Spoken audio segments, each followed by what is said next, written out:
The greatest need I see with our young people at the grade level 5 is still that needing for reading support. What I've learned by working with our kids is that so many of them, because of their come from a life of poverty, they can't afford good daycares and good pre-K, preschool activities. So when they enter our doors at kindergarten, many of them do not know the alphabet. Many cannot read. And so as they go through first grade, kindergarten, second and third, they're already behind and they're still working to try to get caught up. And so uh, there's just a need for more educational opportunities, quality educational opportunities for our children before they become kindergartners.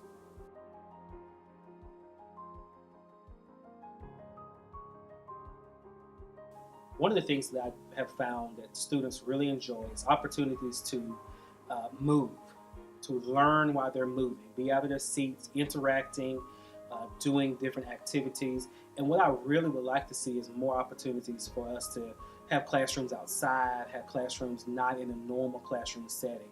The kids really seem to be engaged at a higher level when it's just not sitting behind desk and working.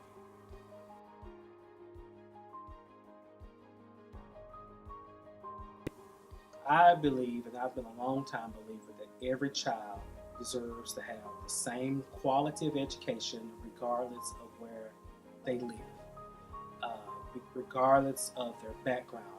Every child deserves a chance. One of the things that I've learned is that our students need more opportunities to learn, more incentives to learn, and more support from the community. Uh, Oftentimes, there's not as much family support or there's not as much additional support that our kids could use.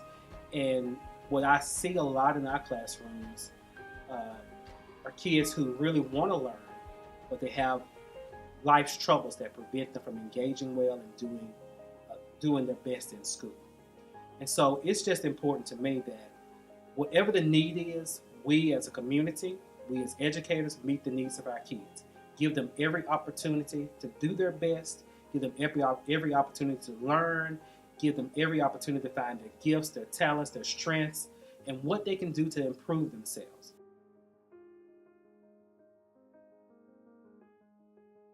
A large part just comes from community involvement. I was remembering and reflecting the other day about being a kid here in urban Chattanooga and there being a thing called the bookmobile. And in the summertime, my brother and I, we would beg our mom to walk to the school to get books out of the bookmobile. And there was a prize. We would get free pizzas from Pizza Hut for reading a certain number of books.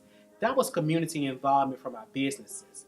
But can you imagine what it would be like if we had community involvement from our churches, from our businesses, our nonprofits, and everybody wrapped their hands around our kids, provided them with their needs? We have great school supplies this year because the community was involved.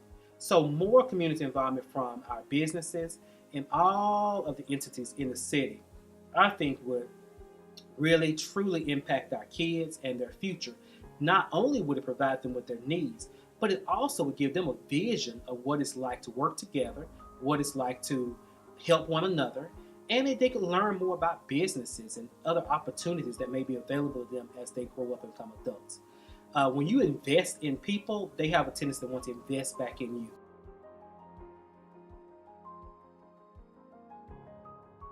What inspires me the most as a teacher is the hunger in the students' eyes to learn.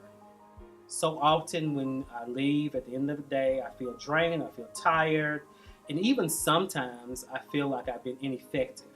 But when I come back in the next day and I see that student who has this hunger, this look in their eyes that says, I really do want to learn, I really want to do my best, it makes me want to give them my best. It gives me new hope, it gives me new strength, and it pushes me to push them even further.